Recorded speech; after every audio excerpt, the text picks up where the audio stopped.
Punjab university ਦੇ ਜਿਹੜੇ teachers ਹੈ ਸਟੂਡੈਂਟਸ ਹੈ ਉਹਨਾਂ 'ਚ ਐਬਿਲਿਟੀ ਜਿਹੜੀ ਹੈ ਉਹ ਇਸ ਤੋਂ ਜ਼ਿਆਦਾ ਸਕੋਰ ਲੈਂਦੀ ਹੈ ਕਿ ਐਕਚੁਅਲੀ ਸਾਨੂੰ 3.75 ਮਿਲ ਸਕਦਾ ਸੀ। ਮਤਲਬ ਸਾਡੇ ਜੋ ਕਾਬਲੀਅਤ ਹੈ ਉਹ 3.75 ਦੀ ਸੀ ਪਰ ਮਿਲਿਆ 3.68 ਹੈ। ਹੋਰ ਜਿਹੜੇ ਦੋ ਪੈਰਾਮੀਟਰਸ ਤੇ ਸਾਨੂੰ ਘੱਟ ਸਕੋਰ ਮਿਲਿਆ ਉਹ ਹੈਗੇ ਆ ਇਨਫਰਾਸਟ੍ਰਕਚਰ ਐਂਡ ਗਵਰਨੈਂਸ।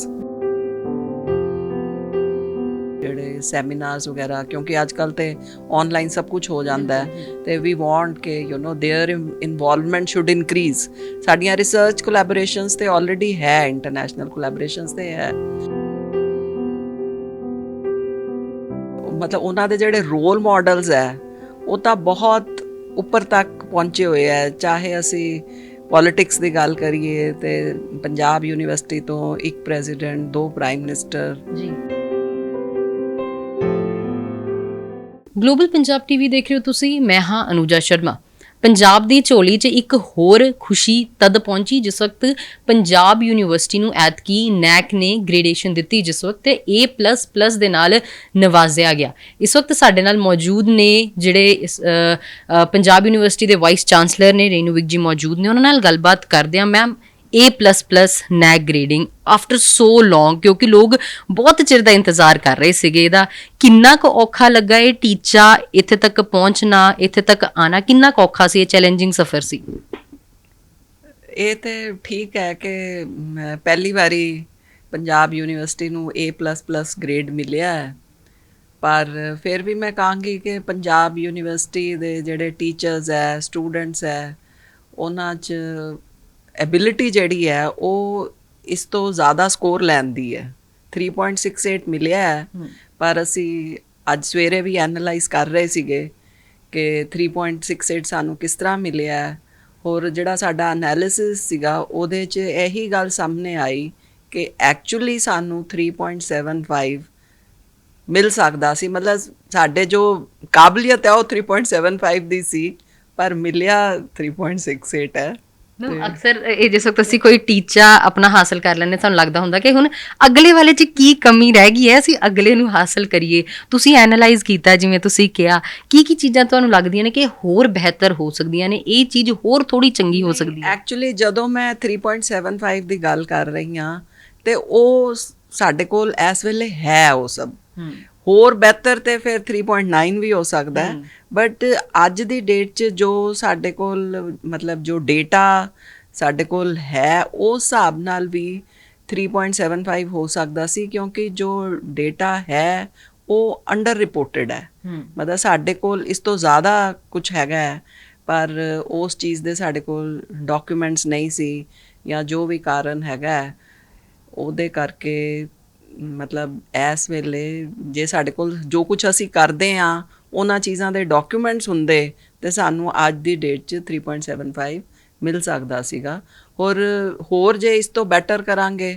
ਤੇ ਕੱਲ ਨੂੰ ਇਸ ਤੋਂ ਵੀ ਹਾਇਰ ਮਿਲ ਸਕਦਾ ਹੈ ਗ੍ਰੇਡ। ਮੈਮ, ਜੇਕਰ ਅਸੀਂ ਗੱਲ ਕਰੀਏ ਪਿਛਲੀ ਵਾਰੀ ਜਿਸ ਵਕਤ ਨੈਕ ਆਈ ਸੀ ਉਸ ਵੇਲੇ ਕੀ ਹਾਲਾਤ ਸੀ, ਉਸ ਵੇਲੇ ਕੀ ਰੈਂਕ ਦਿੱਤਾ ਗਿਆ ਸੀਗਾ ਔਰ ਕਿੰਨੇ ਚਿਰ ਦੇ ਵਿੱਚ ਕੀ ਅਚੀਵਮੈਂਟ ਕਰਕੇ ਅੱਜ ਇਹ ਫਰਕ ਆਇਆ ਕਿ ਉਸ ਵੇਲੇ ਉਨਾ ਰੈਂਕ ਸੀ, ਅੱਜ ਇਹ ਹੈ? ਕਿੰਨੇ ਪੁਆਇੰਟਸ ਦਾ ਫਰਕ ਹੈ?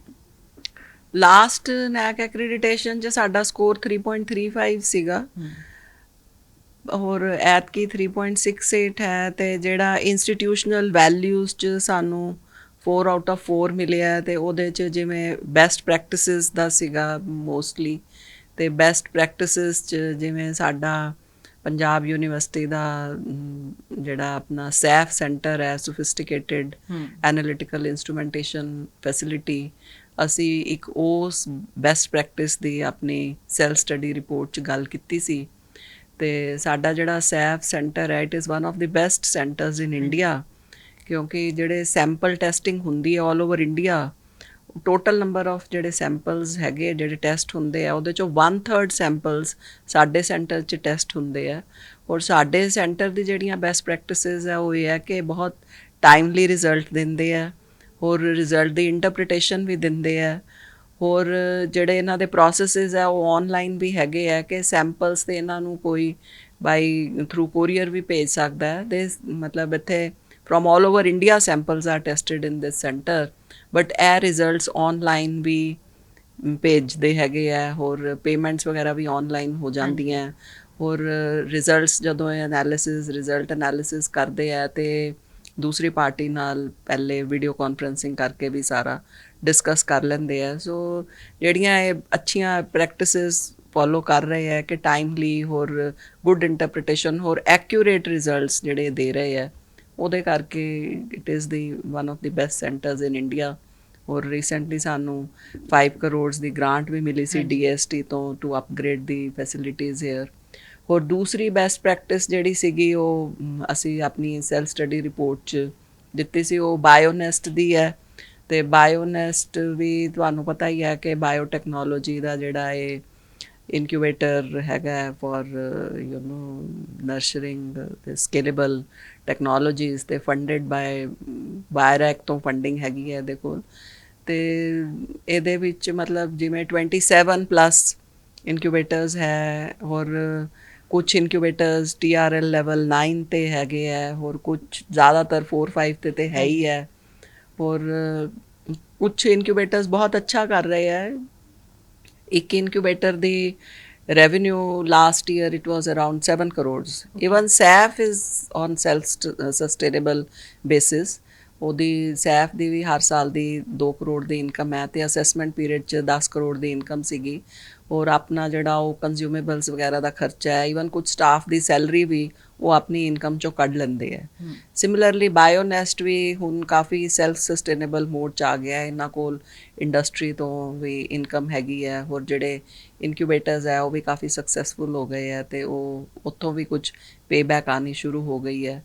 ਤੇ it is running in self sustainable mode so ਜਿਵੇਂ ਤੁਸੀਂ ਦੱਸਿਆ ਕਿ ਸੈਫ ਬਾਇਓਨੈਸਟ ਇਹ ਜਿਹੜੇ ਉਪਰਾਲੇ ਨੇ ਇਹਨਾਂ ਨੇ ਆਪਣੇ ਆਪ ਨੂੰ ਆਪਣੀ ਚੀਜ਼ਾਂ ਦੇਣੀਆਂ ਵੀ ਸ਼ੁਰੂ ਕਰਤੀਆਂ ਇਦਾਂ ਕਰਤਾ ਕਿ ਆਪਣੇ ਸਟਾਫ ਨੂੰ ਤੁਸੀਂ ਥੋੜੀ ਬਹੁਤ ਤਨਖਾਹ ਵੀ ਉਹ ਤੋਂ ਦੇ ਸਕਦੇ ਹੋ ਹਨਾ ਲੇਕਿਨ ਇਦਾਂ ਦੇ ਹੋਰ ਵੀ ਪਲਾਨਸ ਹੈਗੇ ਨੇ ਜਿਹੜੇ ਪਾਈਪਲਾਈਨ ਦੇ ਵਿੱਚ ਹੋਣ ਯੂਨੀਵਰਸਿਟੀ ਦੀ ਕਿ ਉਹ ਯੂਨੀਵਰਸਿਟੀ ਨੂੰ ਹੋਰ ਅੱਗੇ ਲੈ ਕੇ ਜਾਣ ਜਾਂ ਹੋਰ ਕੋਈ ਪਲਾਨਸ ਇਦਾਂ ਦੇ ਹੋਣ ਤੁਹਾਡੇ ਦਿਮਾਗ ਕਿਉਂਕਿ ਜਿਵੇਂ ਇਹ ਜਿਹੜਾ ਬਾਇਓਨੈਸਟ ਹੈ ਇਹ ਤੇ ਇਨਕਿਊਬੇਟਰ ਹੈਗਾ ਇਨ ਦੀ ਫੀਲਡ ਆਫ ਬਾਇਓਟੈਕਨੋਲੋਜੀ ਤੇ ਇਸ ਤਰ੍ਹਾਂ ਹੀ ਸਾਡੇ ਕੋਲ ਟੈਕਨੋਲੋਜੀ ਬਿਜ਼ਨਸ ਇਨਕਿਊਬੇਸ਼ਨ ਯੂਨਿਟ ਹੈਗੀ ਹੈ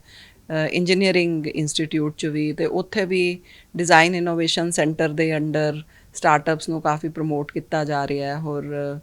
ਮੋਰ ਦੈਨ 10 ਸਟਾਰਟਅਪਸ ਜਿਹੜੇ ਹੈਗੇ ਆ ਉਹ ਇਸ ਵੇਲੇ ਸਾਡੇ ਟੈਕਨੋਲੋਜੀ ਬਿਜ਼ਨਸ ਇਨਕਿਊਬੇਸ਼ਨ ਯੂਨਿਟ 'ਚ ਵੀ ਹੈਗੇ ਆ ਔਰ ਰੂਸਾ ਦੇ ਅੰਡਰ ਵੀ pre incubation units physics department chemistry 'ਚ ਫਾਰਮੇਸੀ 'ਚ ਸੈਟਅਪ ਕੀਤੇ ਗਏ ਆ ਤਾਂ ਕਿ ਸਟੂਡੈਂਟਸ ਜਿਹੜੇ ਆ ਉਹਨਾਂ ਨੂੰ ਮੋਟੀਵੇਟ ਕੀਤਾ ਜਾ ਸਕੇ to be self employed rather than seeking employment ਔਰ ਇਹ 2 ਬੈਸਟ ਪ੍ਰੈਕਟਿਸਿਸ ਅਸੀਂ ਸ਼ੇਅਰ ਕੀਤੀਆਂ ਸੀ ਆਪਣੀ SSR 'ਚ ਉਸ ਤੋਂ ਇਲਾਵਾ ਕੁਝ ਇੱਕ ਪੈਰਾਮੀਟਰ ਸੀਗਾ ਡਿਸਟਿੰਕਟਿਵਨੈਸ ਦਾ ਉਹਦੇ 'ਚ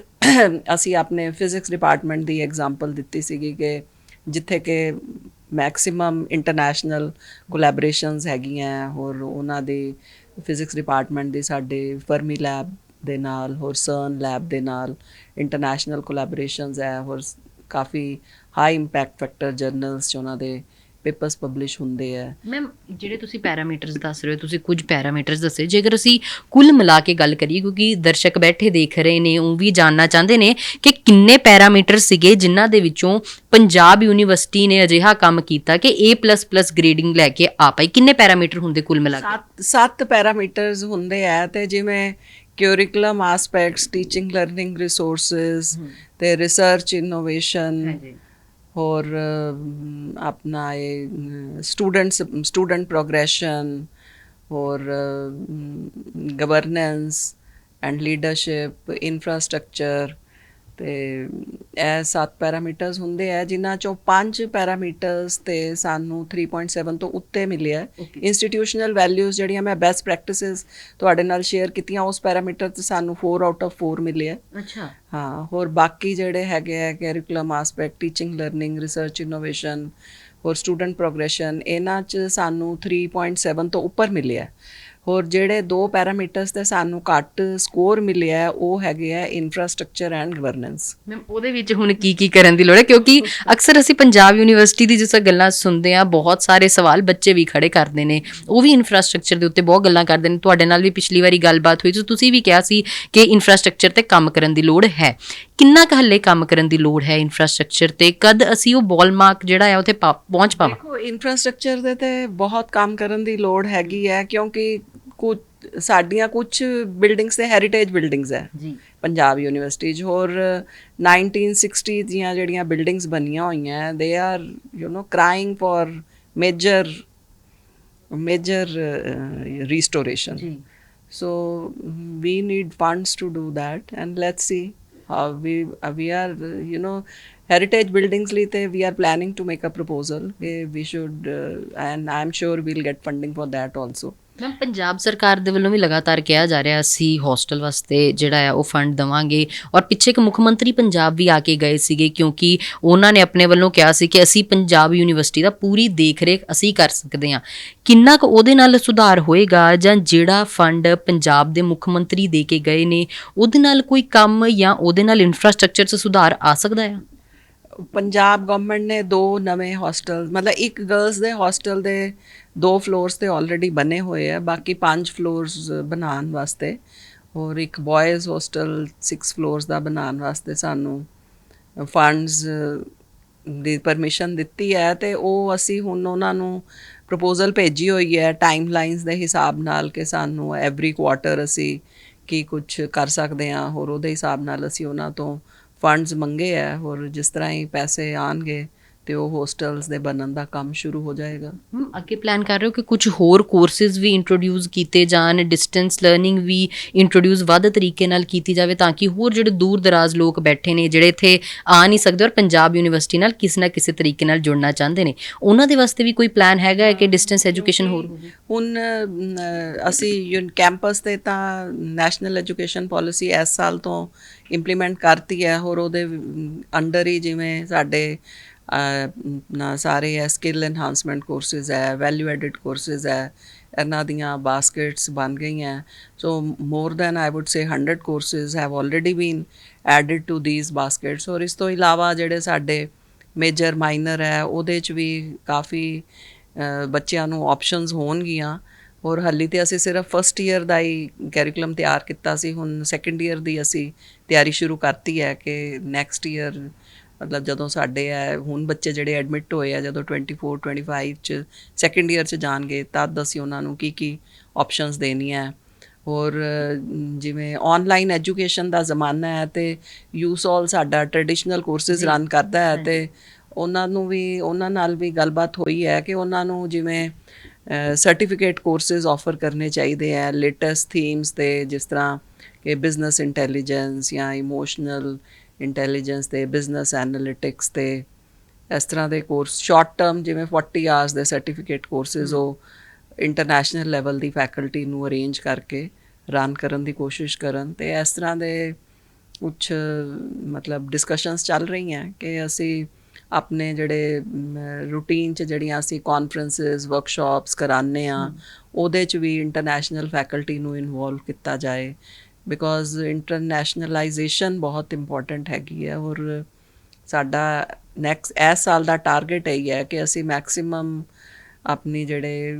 ਇੰਟਰਨੈਸ਼ਨਲ ਫੈਕਲਟੀ ਦੇ ਥਰੂ ਜਿਹੜੇ ਸੈਮੀਨਾਰਸ ਵਗੈਰਾ, ਕਿਉਂਕਿ ਅੱਜ ਕੱਲ੍ਹ ਤੇ ਆਨਲਾਈਨ ਸਭ ਕੁਝ ਹੋ ਜਾਂਦਾ ਹੈ, ਤੇ ਵੀ ਵਾਂਟ ਕਿ ਦੇਅਰ ਇਨਵੋਲਵਮੈਂਟ ਸ਼ੁੱਡ ਇਨਕਰੀਜ਼। ਸਾਡੀਆਂ ਰਿਸਰਚ ਕੋਲੈਬੋਰੇਸ਼ਨਸ ਤੇ ਆਲਰੇਡੀ ਹੈ, ਇੰਟਰਨੈਸ਼ਨਲ ਕੋਲੈਬੋਰੇਸ਼ਨਸ ਤੇ ਹੈ,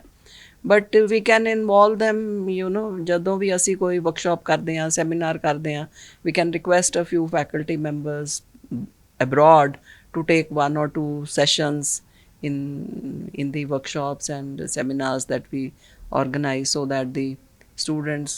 more number of students can get global exposure. Ma'am ਆਖਰੀ ਸਵਾਲ ਕਿ ਜਿਹੜੇ ਬੱਚੇ ਤੁਹਾਡੇ ਨਾਲ ਜੁੜ ਰਹੇ ਨੇ ਜਾਂ ਜਿਹੜੀ ਨੌਜਵਾਨ ਪੀੜ੍ਹੀ ਇੱਥੇ ਆਂਦੀ ਹੈ ਔਰ ਹੋਰ ਆਉਣਾ ਚਾਹੁੰਦੀ ਹੈ, ਉਹਨਾਂ ਦੇ ਲਈ ਤੁਹਾਡਾ ਕੀ ਮੈਸੇਜ ਹੈ? ਉਹਨਾਂ ਨੂੰ ਤੁਸੀਂ ਕੀ ਸੁਨੇਹਾ ਦੇਣਾ ਚਾਹੁੰਦੇ ਹੋ ਕਿ ਹੁਣ ਜਿਹੜਾ ਬੱਚਾ ਪੰਜਾਬ ਯੂਨੀਵਰਸਿਟੀ ਨਾਲ ਜੁੜੇਗਾ ਉਹ ਸਿਰਫ ਪੰਜਾਬ ਯੂਨੀਵਰਸਿਟੀ ਦੇ ਨਾਲ ਨਹੀਂ, ਉਹਦੀ ਨੈਕ ਗ੍ਰੇਡੇਸ਼ਨ ਜਿਹੜੀ A++ ਹੈ ਉਹਦੇ ਨਾਲ ਵੀ ਜੁੜੇਗਾ, ਔਰ ਇਸ ਤੋਂ ਅੱਗੇ ਕਿਵੇਂ ਇਸ ਗ੍ਰੇਡੇਸ਼ਨ ਨੂੰ ਵਧਾਉਣੀ ਉਹਦੀ ਜ਼ਿੰਮੇਵਾਰੀ ਨਾਲ ਲੈ ਕੇ ਜੁੜੇਗਾ?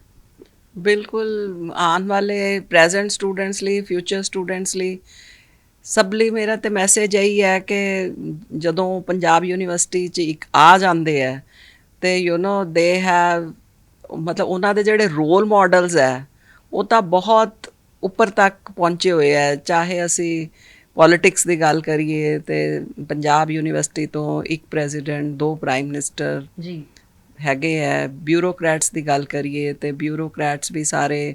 ਬਹੁਤ ਸਾਰੇ ਜਿਹੜੇ ਚੀਫ ਸੈਕਟਰੀਜ਼ ਹੈਗੇ ਹੈ ਉਹ ਪੰਜਾਬ ਯੂਨੀਵਰਸਿਟੀ ਦੇ ਐਲੂਮਨਾਈ ਹੈ। ਤੇ ਚੀਫ ਇਲੈਕਸ਼ਨ ਕਮਿਸ਼ਨਰ ਵੀ ਸਾਡੇ ਐਲੂਮਨਾਈ ਰਹੇ ਹੈ। ਸੁਪਰੀਮ ਕੋਰਟ ਦੇ ਚੀਫ ਜਸਟਿਸ ਵੀ ਸਾਡੇ ਐਲੂਮਨਾਈ ਰਹੇ ਹੈ। ਸੋ ਆਰਟਿਸਟ ਵੀ ਹੈਗੇ ਹੈ, ਈਵਨ ਇਨ ਦੀ ਫਿਲਮ ਇੰਡਸਟਰੀ। ਸਾਡਾ ਜਿਹੜਾ ਪੀਯੂ ਐਂਥਮ ਹੈ ਉਹ ਸਾਡੇ ਆਪਣੇ ਐਲੂਮਨਾਈ ਨੇ ਹੀ ਰਾਈਟ ਕੀਤਾ ਹੈ ਔਰ ਹੀ ਹੈਜ਼ ਓਨਲੀ ਸੰਗ it for us. So I mean normally ਹੁੰਦਾ ਨਾ ਕਿ ਤੁਹਾਡਾ ਰੋਲ ਮਾਡਲ ਕੌਣ ਹੈ, ਤੇ ਮੈਂ ਇਹ ਕਹਾਂਗੀ ਕਿ ਪੰਜਾਬ ਯੂਨੀਵਰਸਿਟੀ 'ਚ ਜਦੋਂ ਕੋਈ ਸਟੂਡੈਂਟ ਆਉਂਦਾ ਹੈ, ਕਿਸੇ ਵੀ ਡਿਪਾਰਟਮੈਂਟ 'ਚ ਜਾਏ, ਤੇ ਬਹੁਤ ਸਾਰੇ ਰੋਲ ਮਾਡਲਸ ਹੈ ਤੇ ਉਹਨੂੰ ਹੀ ਡਿਸਾਈਡ ਕਰਨਾ ਹੈ ਕਿ ਉਹ ਕਿਹਦੀ ਜਰਨੀ ਨੂੰ ਫੋਲੋ ਕਰਨਾ ਚਾਹੇਗਾ। ਔਰ ਬਹੁਤ ਸਾਰੇ ਡਿਪਾਰਟਮੈਂਟਸ ਨੇ ਹੁਣ ਵਾਲ ਆਫ ਫੇਮ, ਡਿਸਟਿੰਗੁਇਸ਼ ਐਲੂਮਨਾਈ, ਇਸ ਤਰ੍ਹਾਂ ਦੇ ਇਨੀਸ਼ੀਏਟਿਵਸ ਲੈ ਕੇ to motivate the students, to tell them ਕਿ what kind of alumni their department has। ਇਸ ਤਰ੍ਹਾਂ ਦੇ ਕੰਮ ਕੀਤੇ ਹੈ ਤੇ ਸਟੂਡੈਂਟਸ ਨੂੰ ਆਉਂਦਿਆਂ ਹੀ ਮਤਲਬ ਇੱਕ ਪਤਾ ਲੱਗ ਜਾਏਗਾ ਕਿ ਉਹ ਕਿਸ ਤਰ੍ਹਾਂ ਦੇ ਡਿਪਾਰਟਮੈਂਟ 'ਚ ਪਹੁੰਚ ਗਿਆ ਔਰ ਉਹ ਕਿੱਥੇ ਤੱਕ ਜਾ ਸਕਦਾ ਹੈ। ਬਿਲਕੁਲ, ਬਹੁਤ ਬਹੁਤ ਸ਼ੁਕਰੀਆ ਮੈਮ ਗੱਲਬਾਤ ਕਰਨ ਦੇ ਲਈ। ਅਸੀਂ ਵਾਈਸ ਚਾਂਸਲਰ ਪੰਜਾਬ ਯੂਨੀਵਰਸਿਟੀ ਦੇ ਨਾਲ ਗੱਲਬਾਤ ਕਰ ਰਹੇ ਸੀ। ਸਿੱਧੇ ਤੌਰ 'ਤੇ ਉਹਨਾਂ ਨੇ ਇੱਕ ਬਹੁਤ ਚੰਗੀ ਚੀਜ਼ ਕਹੀ ਕਿ ਜਿਸ ਵਕਤ ਵੀ ਇੱਕ ਨੌਜਵਾਨ ਜਾਂ ਇੱਕ ਸਟੂਡੈਂਟ ਇੱਥੇ ਆਏਗਾ, ਹੁਣ ਉਹ ਦੁਬਾਰਾ ਜਿਸ ਵਕਤ ਕਾਲਜ ਨੂੰ ਆ ਕੇ ਦੇਖੇਗਾ, ਯੂਨੀਵਰਸਿਟੀ ਨੂੰ ਆ ਕੇ ਦੇਖੇਗਾ, ਉਹਨੂੰ ਹਰ ਤਰੀਕੇ ਦੇ ਇਨਸਾਨ ਇੱਥੇ ਮਿਲਣਗੇ ਔਰ ਆਪਣੇ ਐਲੂਮਨਾਈਜ਼ ਨੂੰ ਸਭ ਤੋਂ ਪਹਿਲਾਂ ਆਪਣਾ ਰੋਲ ਮਾਡਲ ਜਿਸ ਮੰਨ ਕੇ ਚੱਲੇਗਾ। ਭਵਿੱਖ ਆਪਣੇ ਆਪ ਸੋਹਣਾ ਜਿਹੜਾ ਉਹਨਾਂ ਦਾ ਹੋ ਜਾਏਗਾ। ਔਰ ਫਿਊਚਰ ਆਸਪੈਕਟਸ ਔਰ ਟਾਰਗੇਟਸ ਇਸ ਵਕਤ ਵੀਸੀ ਮੈਮ ਨੇ ਤੁਹਾਡੇ ਨਾਲ ਸਾਂਝੇ ਕੀਤੇ ਕਿ ਟਾਰਗੇਟਸ ਪੂਰੇ ਕਲੀਅਰ ਨੇ ਔਰ ਅਸੀਂ ਉਮੀਦ ਕਰਦੇ ਹਾਂ ਕਿ ਅਗਲੀ ਵਾਰੀ ਜਿਸ ਵਕਤ ਨੈਕ ਆਵੇ ਤੇ ਇਸ ਤੋਂ ਵੀ ਚੰਗੀ ਗ੍ਰੇਡੇਸ਼ਨ ਜਿਹੜੀ ਹੈ ਪੰਜਾਬ ਯੂਨੀਵਰਸਿਟੀ ਨੂੰ ਦੇ ਕੇ ਜਾਵੇ। ਕੈਮਰਾ ਤੇ ਮੇਰੇ ਸਹਿਯੋਗੀ ਅਮਨ ਦੇ ਨਾਲ ਮੈਂ ਅਨੁਜਾ ਸ਼ਰਮਾ। ਤੁਸੀਂ ਦੇਖਦੇ ਰਹੋ ਗਲੋਬਲ ਪੰਜਾਬ ਟੀਵੀ।